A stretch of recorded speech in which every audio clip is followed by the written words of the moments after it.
जामुन के पेड़ पर चुड़ैल। अरे आज तो बहुत ज्यादा देर हो गई है। मेरे बच्चे मेरा घर पर इंतजार कर रहे होंगे।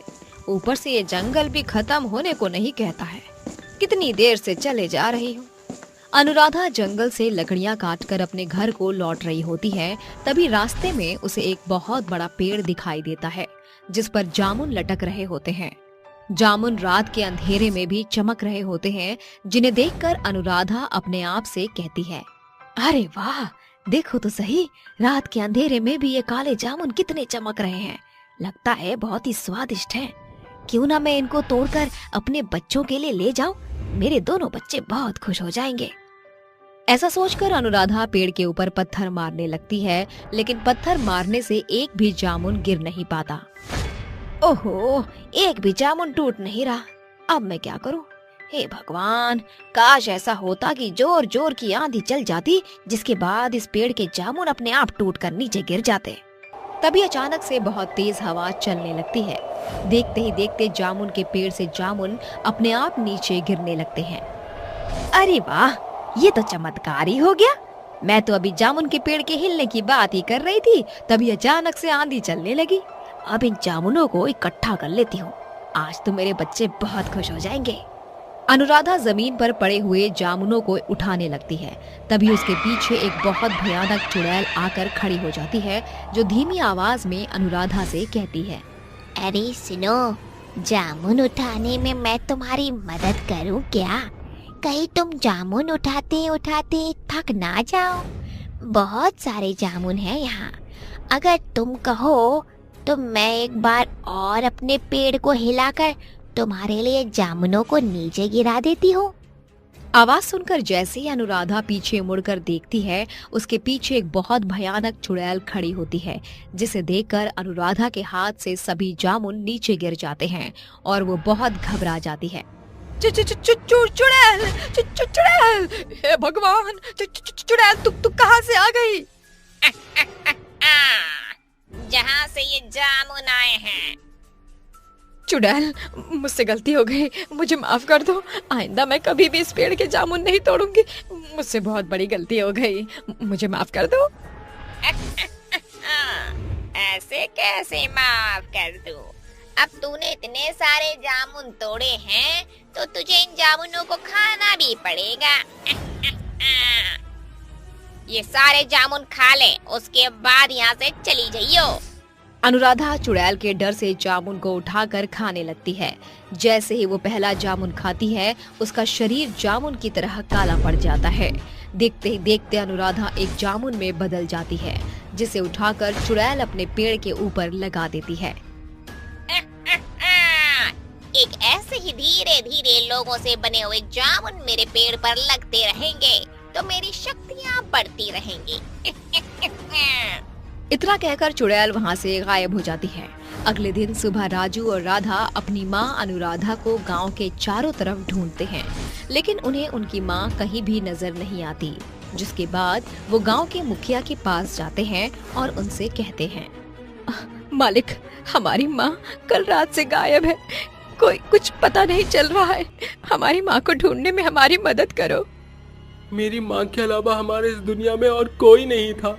अगर हमारी माँ वापस नहीं आई तो हम दोनों भाई बहन जीते जी ही मर जाएंगे।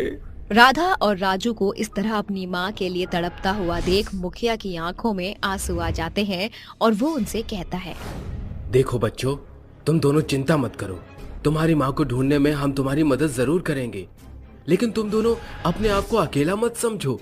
तुम्हारी माँ के बाद इस दुनिया में मैं तुम्हारे साथ हूँ। मुखिया उन दोनों को गले से लगाता है और उसके बाद उन दोनों को घर के अंदर बुला लेता है।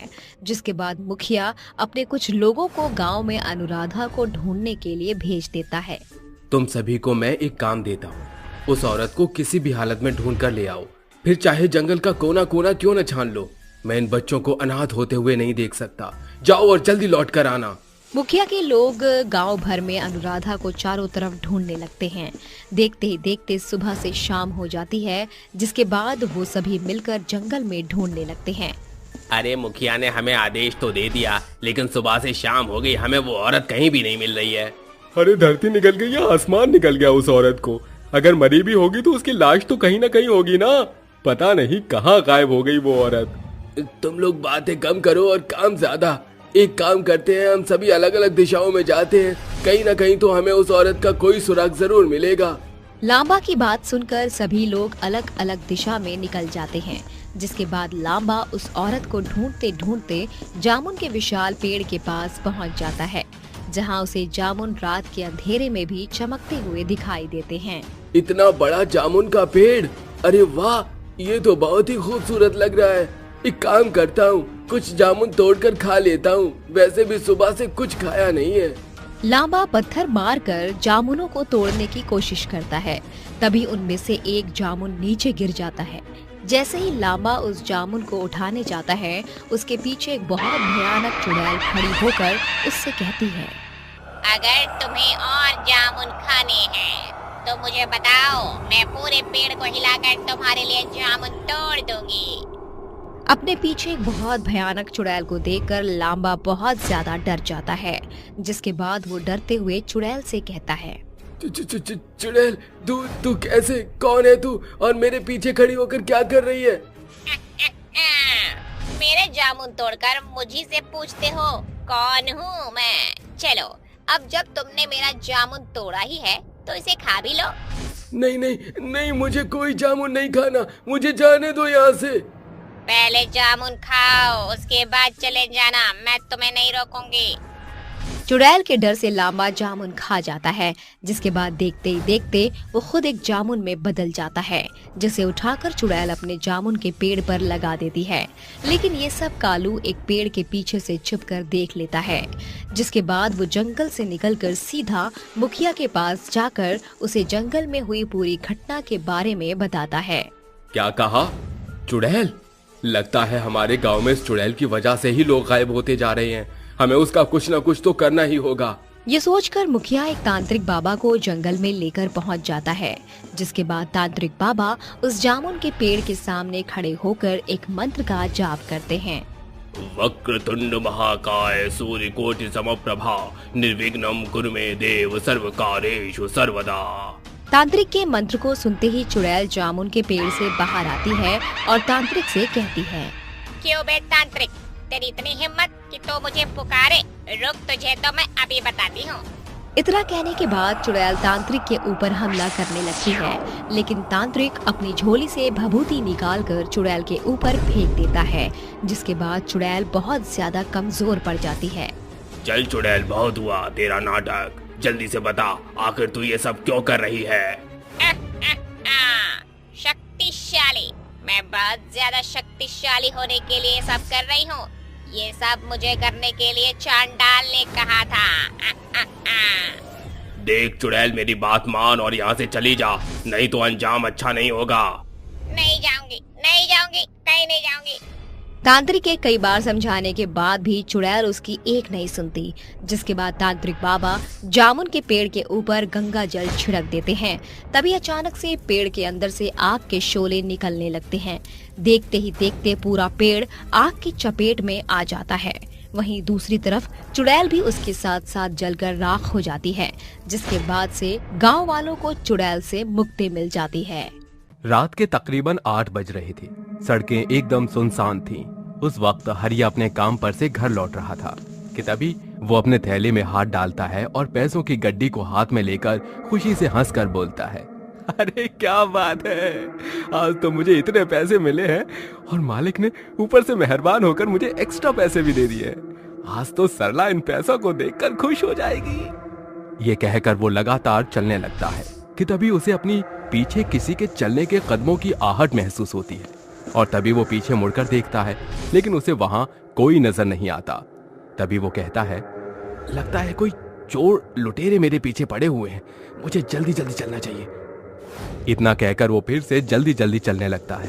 तभी अचानक से उसके सामने एक चुड़ैल आकर खड़ी हो जाती है और उससे कहती है, चोर लुटेरे से नहीं, तेरा पाला एक चुड़ैल से पड़ा है और अब मैं तुझे जान से मारने वाली हूँ। हरिया अपने सामने चुड़ैल को देख और उसकी बातें सुनकर बहुत ज्यादा डर जाता है और डरते हुए उससे कहता है, छोड़ दो मुझे, मत मारो, मैंने तुम्हारा क्या बिगाड़ा है।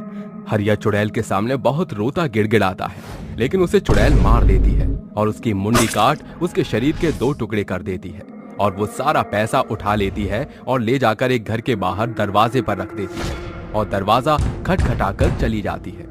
तभी अशोक दरवाजा खोलता है और देखता है कि उसके दरवाजे पर बहुत सारे पैसे रखे हुए हैं, जिसे देखकर वो अपनी पत्नी गीता को आवाज देता है।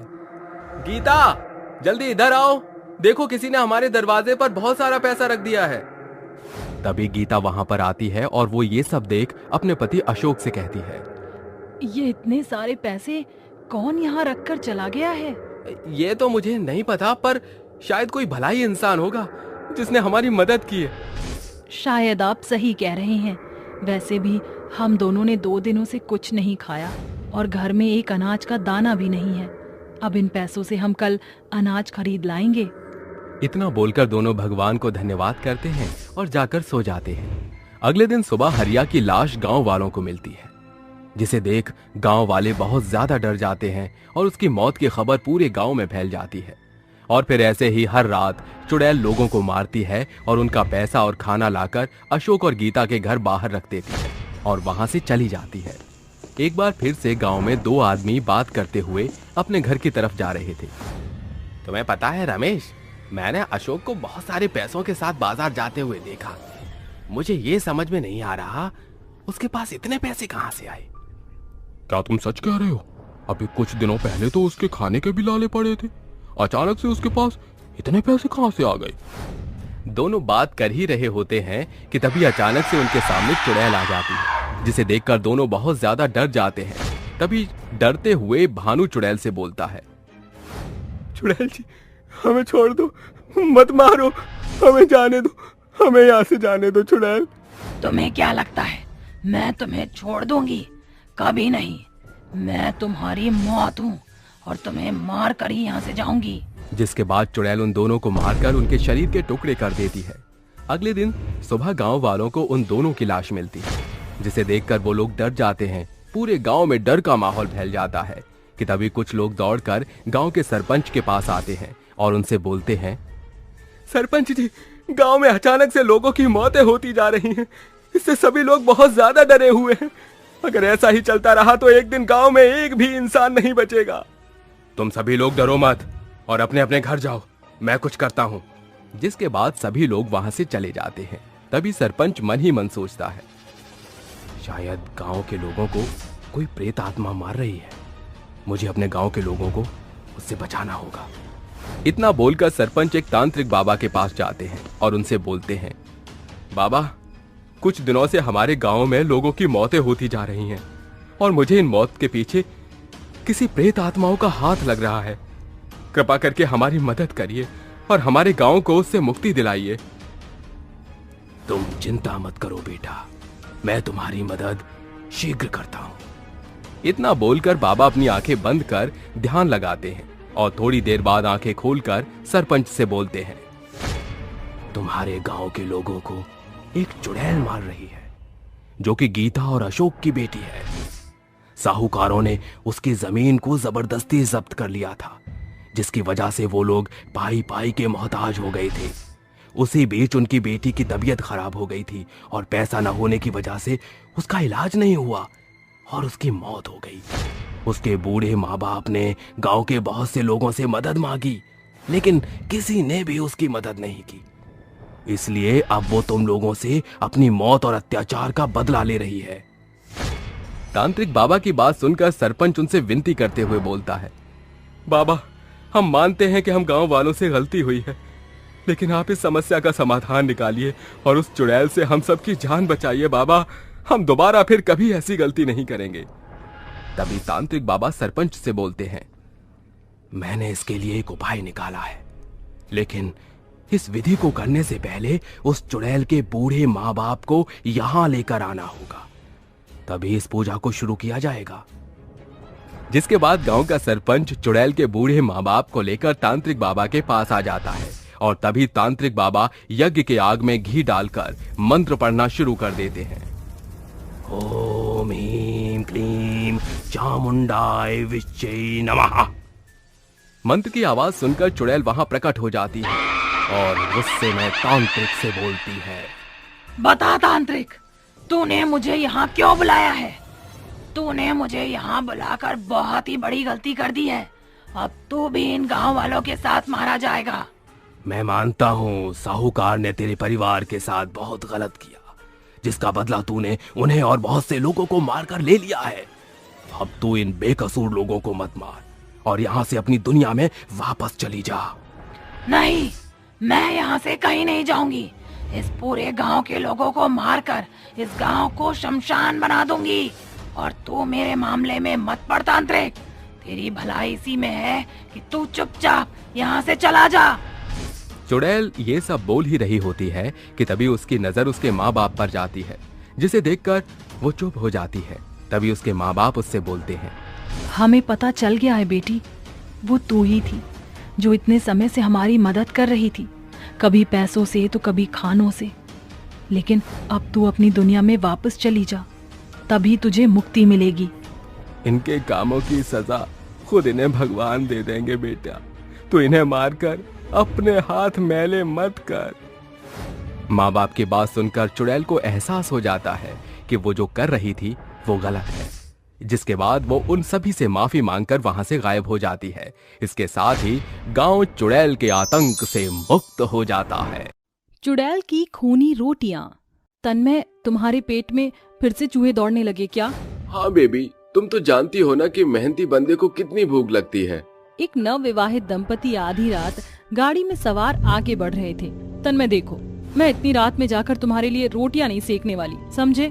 तुम आजकल की लड़कियों को रोटी बेलने में इतनी आफत क्यों आती है? तन्मय खिसियाए स्वभाव से गाड़ी की रफ्तार तेज करते हुए आगे बढ़ता है कि कुछ दूरी तय करते ही उसकी गाड़ी एक गांव के सरहद के पास आकर रुक जाती है। तन्मय, यहाँ गाड़ी रुक गई और तुम्हें खुशी छा रही है? वो देखो, मेरे पेट का जुगाड़ हो गया।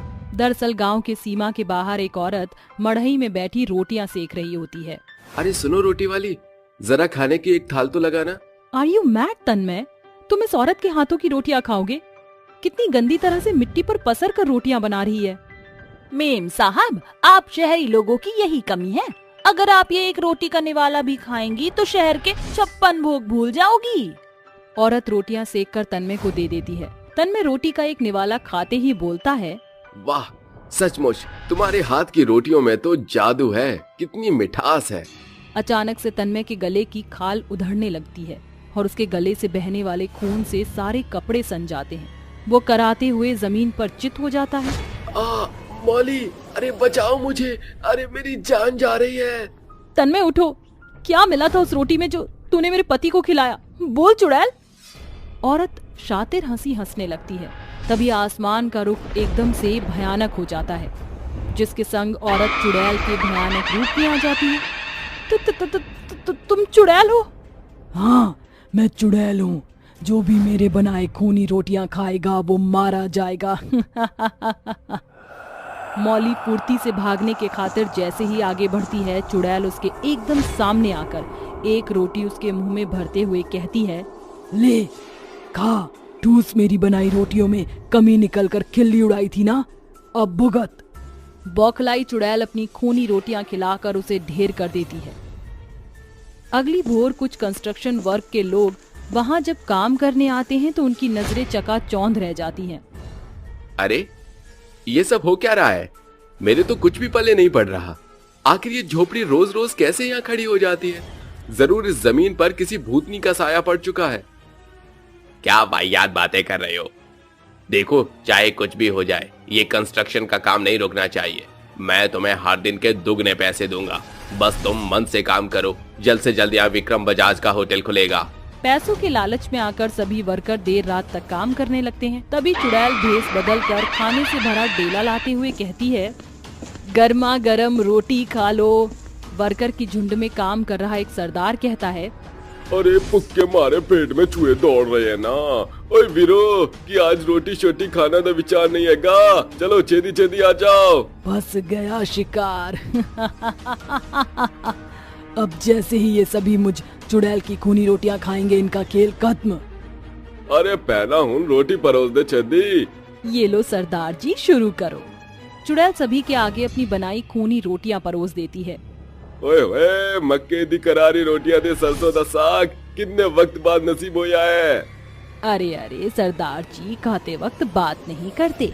जल्दी जल्दी खाना खा लीजिए, फिर मुझे बर्तन लेकर वापस भी लौटना है। सभी एक साथ रोटियां खाना शुरू करते हैं कि कुछ ही पल में चुड़ैल की बनाई रोटियों का थाक सफाचट हो जाता है। तभी सभी गला पकड़कर छटपटाने लगते हैं। अरे अरे बचाओ बचाओ। अरे की होया तुम सरेआनू। इनकी अंतिम घड़ी जो आन पड़ी है। चुड़ैल की दोहरी आवाज सुनकर सरदार उसके भयावह जलजले रूप की ओर ताकता है, जो सर से पांव तक आग में धधक रही थी। ये मंजर देख उसकी आंखें फटी रह जाती हैं। हाय रब्बा, ऐते चुड़ैल सी उनकी करा कैसे बचावा अपने मित्रानू। सरदार जी, जानना नहीं चाहोगे कि मैंने तुम्हें क्यों नहीं मारा? चुड़ैल जी, मैनू कुछ भी जानने दी कोई लोड़ नहीं सी, तुसी मेरी जान बख्श दियो। कद 6 फुटिया लेकिन अकल शक्ल से एकदम फट्टू है तू। खबरदार, जो एक भी कदम आगे बढ़ाया तो तुझको भी अपनी खूनी रोटियां खिलाकर मार डालूंगी। तुसी मेरी नाल की जान दियो। तुझे मेरी मदद करनी होगी, मगर उसके खातिर तुझे मेरी कहानी सुननी पड़ेगी। तकरीबन 1 माह पहले की बात है। धूमगढ़ गांव में मंजरी नाम की लड़की गांव के सीमा के बाहर एक घास फूस की टिकाऊ मढ़ई में ढाबा खोले बैठी थी। वह बेहद सस्ता खाना बेचा करती थी, जिसके चलते उसकी बेहद अच्छी कमाई होती थी। अरे मंजरी बहन, जरा जल्दी से खाना दे दो, भूख के मारे पेट में कबड्डी मची हुई है। अरे हाँ बबलू भैया, अभी लाई। मंजरी झटपट से तवे की रोटी सेक कर खाने की थाली भरकर बबलू के आगे परोसती है और बबलू उसे 10 रुपए पकड़ा देता है, जिसे देख वहाँ बैठा एक अमीर आदमी बोलता है, अरे तुम मूर्ख औरत हो क्या? भट्टी की आग में धधक कर ये रोटियां सेक कर इतना सस्ता बेच रही हो? ऐसे कितना कमा पाती हो? अरे साहिब, छोटा मुंह बड़ी बात, सब कुछ पैसा ही नहीं होता। मैं सस्ती रोटियां इसलिए बेचती हूँ जिससे कि गांव के गरीब लोग इससे पेट भर सके। भले ही उससे 4 पैसे कम आएंगे, लेकिन दुआएं तो भरपूर मिलेंगी। मानना पड़ेगा, आज के जमाने में ऐसी बड़ी सोच।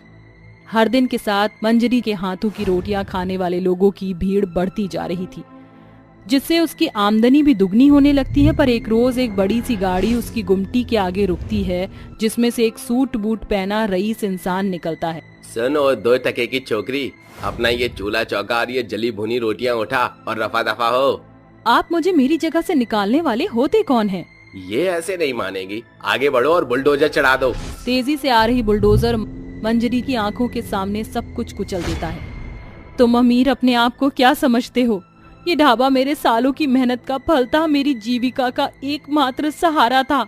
नाली के कीड़े, गरीब भिखारी, तुम लोगों को पैसे ऐंठने का बहाना चाहिए। दोनों के बीच तगड़ी भिड़ंत छिड़ जाती है। तभी विक्रम उसे जोर से धकेल देता है और बुलडोजर के नुकीले हिस्से की दरांती उसके जिस्म के आर पार हो जाती है। और उसके चलते मुझे अपनी जान से हाथ धोना पड़ा। मैं उस विक्रम बजाज को मौत के घाट उतार कर ही यहाँ से जाऊंगी। तू सिर्फ किसी भी बहाने उसे लेकर यहाँ आ। अगर तूने मुझ चुड़ैल से कोई भी चालाकी की तो तेरा हश्र बुरा होगा। लखविंदर दौड़कर विक्रम को हादसे की जगह पर ले आता है। लखविंदर, तुमने तो कहा था स्ट्रक्चर में प्रॉब्लम है, पर यहाँ तो सब कुछ ठीक ठाक जान पड़ता है। तभी जोर शोर से आंधी चलने लगती है और लखविंदर वहाँ से भाग चलता है। तभी चुड़ैल विक्रम का गला दबोच कर कहती है, मरेगा, अब तू मरेगा। तेरा इस जमीन पर होटल का सपना अधूरा ही रह जाएगा। तुम यहाँ? इसका मतलब ये सब तुम्हारा बिछाया जाल था? हाँ, ये मुझ चुड़ैल का ही छलावा था। अब तुझे भी मुझ चुड़ैल की खूनी रोटियां खानी पड़ेंगी। विक्रम के कदम खौफ से पीछे भागने लगते हैं कि चुड़ैल गुस्से में आकर अपनी काली सिद्धियों से विक्रम पर सैकड़ों रोटियां और धधकते ज्वाला की बौछार करती है, जिसके चलते विक्रम का शरीर छिल जाता है। माफ कर दो मुझे, मत मारो, मेरी जान बख्श दो। तुझे बख्श दूं? कतई नहीं।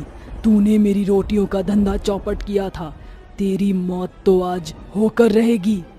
चुड़ैल उसका गला ताड़ ताड़ करके उसकी खोपड़ी को जल रहे चूल्हों की लपटों के हवाले करके अपना इंतकाम पूरा कर लेती है और एक बार फिर उस जगह पर चुड़ैल ढाबा सजाकर रोटियां बनाकर अनजान गरीबों को पेट भर रोटियां खिलाया करती है। रोटियां। चुड़ैल की सब्जियां। पिताजी, आपकी तबीयत बिल्कुल भी ठीक नहीं है, फिर भी आप सब्जी बेचने जा रहे हैं? बिना जाए गुजारा भी नहीं है बिटिया। अब इस पिता के कंधे पर जवान बेटी का घर बसाने की भारी जिम्मेदारी है। किशनगंज गांव में रहने वाला माधव अपनी 19 साल की बेटी कंगना के साथ रहता था। माधव सालों से सब्जियां बेचा करता था। आज भी वह बीमार हालतों में सब्जियों से भरा हुआ ठेला लेकर चल देता है। आलू ले, बैंगन ले, पालक ले, मेथी ले, आ जाओ भैया, ले जाओ ताजी हरी सब्जियां, भैया आ जाओ ले जाओ। जेठ की लुभरे मौसम और कड़कती धूप में सर से पांव तक वह पसीने से सराबोर हो जाता है कि अचानक धूप की तेज किरणों से उसका सर जोर से चकरा कर एक नुकीले पत्थर पर लग जाता है। हे ईश्वर, कोई बचाओ! लगता है आज तो मेरे प्राण निकल ही जाएंगे। उसके सर से बहता खून पूरी जमीन को रंग देता है और माधव की जान चली जाती है। गांव के कुछ लोग माधव की लाश को उठाकर ले आते हैं, जहां कंगना रोती हुई कहती है, हे भगवान, तू इतना निर्दयी कैसे हो सकता है? जन्म के वक्त माँ छीन ली और आज पिताजी भी मुझे छोड़ गए। बस कर कंगना बिटिया, रो रो कर आंखें सुजा ली हैं तूने। कंगना हिम्मत बांधकर अपने पिता की चिता को अग्नि देती है और चिता के पास बेसुध होकर रात भर फूट फूट कर रोती है। मैं तो इतनी पढ़ी लिखी भी नहीं हूँ कि कोई अच्छी नौकरी कर सकूं, लेकिन हिसाब किताब में तो मेरा जोड़ घटाव एकदम ठीक है। मैं भी अब से सब्जी बेचूंगी। वह पाई पाई जोड़कर मंडी से सब्जियां खरीदकर उन्हें बेचने के लिए गांव के सब्जी बाजार में ठेला लगाकर कहती है, सब्जी ले लो, ताजी हरी सब्जी ले लो, सस्ती सब्जी ले लो।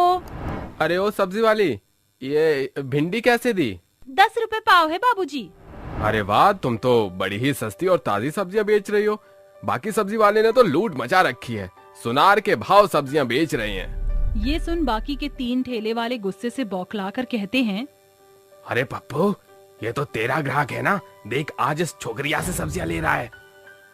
फोन तो मेरा भी खोल रहा है, एक बार तो इसको धमकाना ही होगा। तीनों अपना ठेला छोड़कर कंगना से कहते हैं, अरे ओ 2 टके की छोकरी, ये हमारा अड्डा है, हटा अपना ठेला यहाँ से। हमसे दुश्मनी मोल लेना तुझे भारी पड़ेगा। मैं तो आप तीनों को जानती भी नहीं, तो दुश्मनी का सवाल ही कहाँ उठता है? हमारा हक मारा है तूने। अरे हम बरसों से यहाँ सब्जी बेच रहे हैं, उठा अपना ठेला और चलती बन यहाँ से। लेकिन ये तो ग्राहकों के हाथ में होता है कि उन्हें कहाँ का सौदा पसंद आए। उन्हें मेरी सब्जियां सस्ती लगी तो उन्होंने खरीदा। गुस्से से बौखलाकर वो तीनों सब्जियों से भरा ठेला पलटकर चल देते हैं और आए दिन उसको परेशान करते। फिर भी कंगना हार नहीं मानती थी। उसकी सब्जी की दुकान पर रोजाना सैकड़ों लोगों की भीड़ लगती थी। कल तक हमारे गल्ले सब्जियों की बिक्री से नोटों से ठगम ठेल रहते थे। कल की आई 2 टके की छोकरी के चलते पाव भर सब्जी बेचना भी मुश्किल हो गया है। थोड़ी देर के लिए बाजार एकदम सुनसान होने वाला है। आज इसको आखिरी बार धमकाते हैं। कुछ घंटे बाद बाजार में घनघोर अंधेरा और सन्नाटा छाने के साथ वो कहते हैं, बड़ी कमीनी किस्म की छोकरियां है तू। लात समझाने पर भी तूने सब्जी बेचने का धंधा बंद नहीं किया। हमारे पेट पर लात मारने में तुझे मजा आ रहा है ना? आज तू मरेगी। मैं तुम्हारी खोखली धमकियों से डरने वाली नहीं हूँ, हटो। रुक, अभी मजा चखाते हैं तुझे। रुपेश और अजीत उसका हाथ पकड़ते हैं और पप्पू ठेले का तराजू पलटाकर उठाकर उसके सर पर मार देता है, जिसके साथ उसके सर से खून के फुहारे फूट पड़ते हैं। तुमने मुझे मारकर अच्छा नहीं किया, मैं अपना बदला लूंगी। ये तो मर गई। अगर किसी ने इसको पहचान लिया तो? ऐसा नहीं होगा। इसकी लाश को भाजी तरकारी की तरह काटकर सड़ी गली सब्जियों के गड्ढे में फेंक देंगे। तीनों कसाई उसको फेंक देते हैं, जिसके बाद वो चुड़ैल बनकर कहती है, नहीं छोड़ूंगी, लौट आई हूँ मैं। तकरीबन 10 दिन गुजरते ही एक रात अजीत कहता है, सब्जियां बेचते हुए पता ही नहीं चला कि रात कब हुई। मुझे घर जाना होगा। इतनी भी जल्दी क्या है? खौफनाक आवाज सुनकर जैसे ही अजीत पलटता है तो चुड़ैल गायब हो जाती है। अचानक जोरदार आंधी उठती है। अरे तूफान कैसे उठ गया? मुझे जल्दी से घर भागना होगा। वो जैसे ही ठेले को बढ़ाता है, चुड़ैल उसके ठेले पर ढब से कूद पड़ती है। चुड़ैल के आगे लटके हुए बालों को देख अजीत पूछता है, कौन हो तुम? सारे टमाटर फोड़ दिए, इसका नुकसान क्या तेरा बाप भरेगा? चुड़ैल जोर शोर से रोती हुई बाल हटाकर कहती है, कहो तुम, मैं हट जाना भर दूं सब्जी लेकर। चुड़ैल की लाल स्याह खूनी आंखें और विशाल रूप देख अजीत ठेले से दूर जा गिरता है। अरे अरे बाप रे, तू! आज तो मैं तेरी चटनी बनाऊंगी। चुड़ैल अपने लंबे नाखून उसकी अंतड़ियों के आर पार करके उसे खत्म कर देती है और ठेले की सारी सब्जियां सपाचट करके लंबी डकार मारती है। आज ये चुड़ैल बहुत खुश है। एक तो मौत की नींद सुला दिया एक को, अब बचे 2। तकरीबन कुछ दिन गुजरने के बाद रुपेश और पप्पू बातें करते हुए कहते हैं, अरे अपना अजीत कहाँ लापता है? 2 हफ्ते बीत गए पर न उसका ठेला नजर आ रहा है और न वो। हो सकता है उसके हाथ लॉटरी लग गई हो, इसीलिए सब्जी बेचना छोड़ दिया होगा।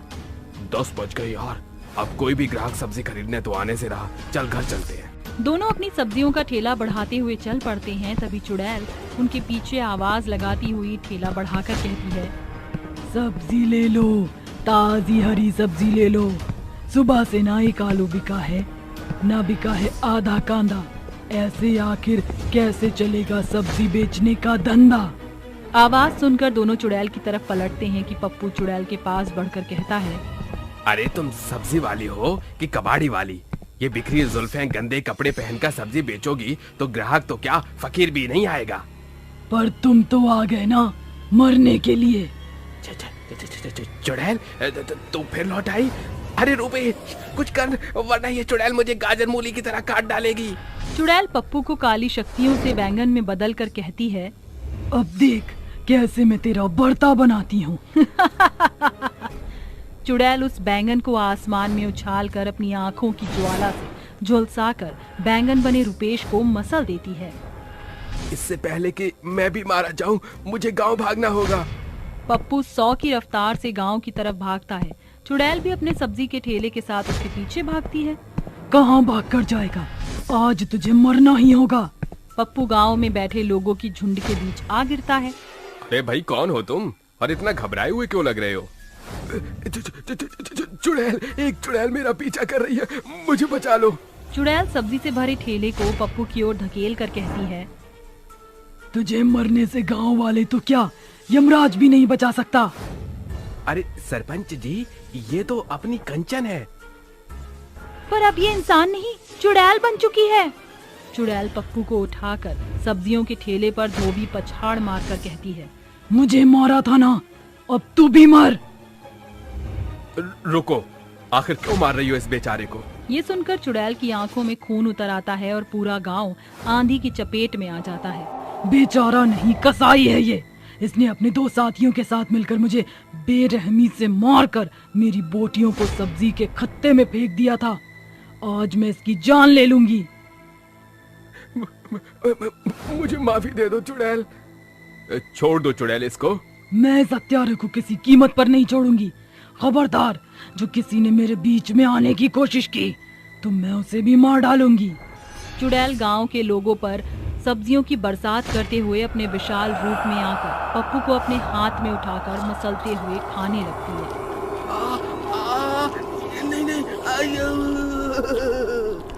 आज मेरा बदला पूरा हुआ, अब मेरी आत्मा को मुक्ति मिल जाएगी। तीनों हत्यारों को मौत के घाट उतार कर चुड़ैल की आत्मा सितारों की रोशनी के साथ गायब हो जाती है। लेकिन कभी कभी वो चुड़ैल आधी रात सब्जियों के ठेले के साथ दिखा करती थी। गरीब बहू का जादुई सोना पसीना। अरे ओ करमजली नास पीती, अरे कहाँ मर गई? आज कुछ नसीब होगा कि नहीं? सास के ताने भरे शब्द सुनकर पसीने में सराबोर हुई मालिनी तेज कदम बढ़ाकर चाय और नाश्ते की थाली उसके पास लाकर उसके आगे परोसते हुए कहती है, माफ कीजिए माँ जी, जरा सी देर हो गई। वो सारी लकड़ियाँ एकदम गीली थी, इसलिए चूल्हा नहीं जल पा रहा था। क्रूर कमला अपनी बहू मालिनी को फूटी आंख देखना पसंद नहीं करती थी। दरअसल वो मानती थी उसके बेटे ब्रजेश की मौत का जिम्मेदार उसकी अपशगुनी बहू मालिनी है, इसलिए प्रतिदिन वो किसी न किसी बहाने से उसे खरी खोटी सुनाया करती। जैसे ही वो चाय का घूंट गले से नीचे उतारती है तो कहती है, हे राम, आज तू, अरे कुलक्षणी, मेरे बेटे को तो खा गई। अब क्या ये कड़वी चाय पिलाकर मारना चाहती है मुझे? ऐसा लग रहा है विष का प्याला पी रही हूँ। सास की बातें मालिनी को अंदर तक चोट पहुंचा रही थीं और उसके आंखों से आंसू के झरने फूट पड़ते हैं। तभी लता दरवाजा खटखटाकर कहती है, मालिनी चल जल्दी से आजा। आज अगर जरा भी देर हुई तो ठेकेदार हम गरीबों को काम से निकाल देगा। माँ जी मैं चलती हूँ। जल्दी दफा हो जा मेरी नजरों से।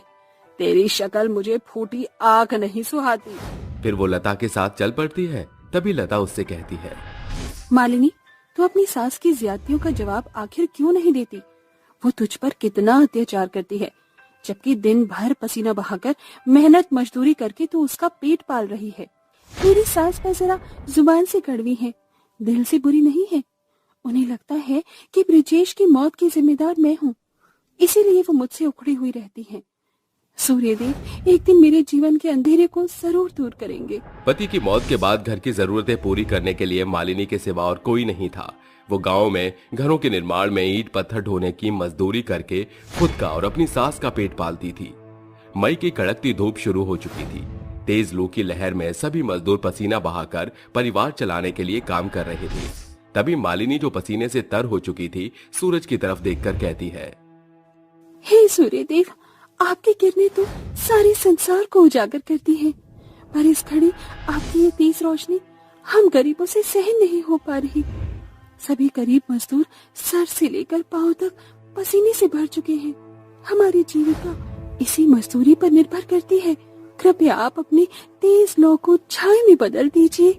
मालिनी हर सवेरे सूरज को अर्घ दिया करती थी। उसकी सूर्य के प्रति काफी आस्था थी। इस कारण उसका निवेदन आसमान में रहने वाले सूरज स्वीकार कर लेते हैं और कड़कती धूप शीतल छाओं में बदल जाती है और सूर्य देव उसके पास प्रकट होकर कहते हैं, मालिनी, हे देव, कौन है आप?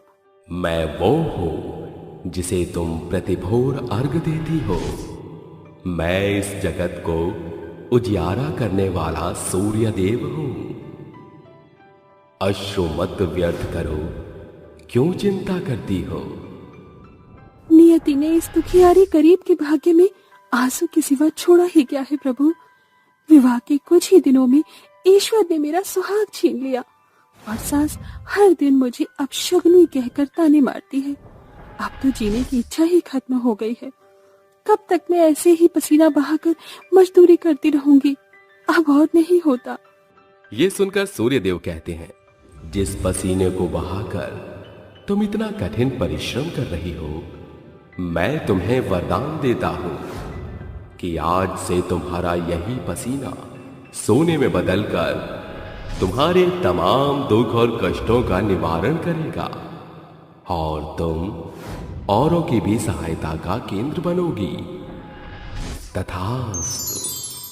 इसके बाद सूर्यदेव उस स्थान से विलुप्त हो जाते हैं और मालिनी के पसीने की बूंदें जैसे ही जमीन पर गिरती हैं, वो सोने के सिक्कों में बदल जाती है, जिसे देखकर वो कहती है, ये तो चमत्कार हो गया। मेरे पसीने की बूंदें सोने के सिक्कों में बदल रही हैं। मालिनी सिक्कों को उठाकर अपने घर आ जाती है। फिर उसकी सास कहती है, अरे निकम्मी, कहाँ मर गई? इस बदनसीब बूढ़ी को कुछ खाने को देगी कि नहीं? माँ जी थोड़ी देर इंतजार कीजिए, मैं अभी बनाती हूँ। मालिनी रसोई घर में जाकर चूल्हा जोड़कर खाना बनाने लगती है और एक बार फिर वो सर से लेकर पांव तक पसीना से भर जाती है और उसकी सास चीखते चिल्लाते हुए कहती है, अरे करम जली, बीरबल की खिचड़ी बना रही है क्या? इतनी देर में तो सैकड़ों लोगों का खाना बनाकर परोस दूं। मालिनी उसको खाना लाकर दे देती है और कमला कहती है, आज अगर मेरे बुढ़ापे की लाठी मेरा ब्रजेश जिंदा होता तो मुझे ये रूखा सूखा खाने की जगह 56 भोग मिलता। उसके इतना कहते ही मालिनी के पसीने की बूंदें जैसे जैसे जमीन पर गिरती हैं, वो सोने के अनगिनत सिक्कों में बदल जाती है और कमला कहती है, अरे ये कैसा चमत्कार है। लोग तो पसीना बहाकर मुश्किल से 4 पैसे कमाते हैं, लेकिन तेरे पसीने से तो धन वैभव लक्ष्मी की तरह सिक्कों का रूप धारण कर रहे हैं। तूने तंत्र मंत्र या जादू टोना तो नहीं सीख लिया? माँ जी ये मेरे परसों की तपस्या का फल है। सूर्यदेव ने मुझे वरदान दिया है, मेरे पसीने की हर एक बूंद सोने के सिक्कों में बदल जाएगी। पसीने बहाकर इकट्ठा किए सभी सोने के सिक्कों को बेचकर मालिनी अपने घर की आर्थिक तंगी को खत्म करके अपने टूटे फूटे मकान से छुटकारा पाकर एक बड़ा सा घर खरीदकर अपनी सास के साथ वहां बस जाती है और दोनों ठाट बाट से जीने लगते हैं। एक दिन लता और भीमा उसे दिखाई पड़ते हैं और वो कहती है, अरे लता बहन, भीमा भैया, आप लोग यहाँ कैसे? पेट की आग गरीबों को भटकने पर मजबूर कर देती है। हम लोग काम की तलाश में यहाँ आए हैं। उस ठेकेदार ने हम गरीबों को काम देना बंद कर दिया। हमारे घर की हालत बद से बदतर हो गई है। ये सुनकर मालिनी उसे अपने घर ले आती है और खुले आंगन में खड़ी होकर कहती है, हे सूर्यदेव, अपनी कड़कती धूप मेरे शरीर पर डालिए। तुम खुद को क्यों जलाने पर तुली हो? तुम्हारे पास अब धन संपत्ति की कोई भी कमी नहीं, फिर तुम क्यों भी मतलब अपना पसीना बहा रही हो? आप दोनों की मदद करने के लिए इस पसीने का बह जाना बहुत जरूरी है। धूप की किरणों से मालिनी पसीने से तरबतर हो जाती है और उसकी प्रत्येक बूंद गिरने के साथ वो सोने के सिक्के में बदल जाती है और वो कहती है, अरे ये कैसा जादुई चिराग है? हम गरीब तो पसीना बहाकर 2 वक्त की रोटी जुटाते हैं, पर तुम्हारा पसीना तो खरे सोने के सिक्के बरसा रहा है। ये सभी सोने के सिक्के आप दोनों ले लीजिए और इसे एक अच्छा कारोबार शुरू करके आराम से कमाई कीजिए। बस बहुत गरीबी का जीवन जी लिया आपने। अब आप दोनों को खून और पसीना बहाने की जरूरत नहीं पड़ेगी। फिर दोनों मालिनी का शुक्रिया अदा करके वहां से चले जाते हैं और मालिनी अपने पसीने के द्वारा और भी कई गरीब लोगों की मदद किया करती और धीरे धीरे उसके साथ सही उसके रिश्ते बेहद ही अच्छे हो जाते हैं और अंत में उसकी सास कहती है, अरे बहू, मुझे माफ कर दे। मैंने तुझ पर कितना जुल्म और अत्याचार किया, फिर भी तूने मुझे अपनी माँ से बढ़कर माना। पर मैं तुझे बेबी तो दूर, बहू भी ना मान सकी। तूने हर दिन अपना पसीना बहाकर कड़ी मेहनत मजदूरी करके मेरी भूख मिटाई और मेरी सेवा की। तेरे जैसी बहू पाकर मेरा जीवन सफल हो गया बेटा। शुक्रिया माँ जी, मुझे विश्वास था कि आप एक दिन मुझे जरूर अपनाएंगी। और इस तरह मालिनी की पसीने बहाकर उसके गरीबी के जीने के दिन खत्म हो जाते हैं और दोनों ही गरीब मजदूर लोगों की मदद करने का जिम्मा भी उठाते हैं और खुशहाल जीवन बिताने लगते हैं।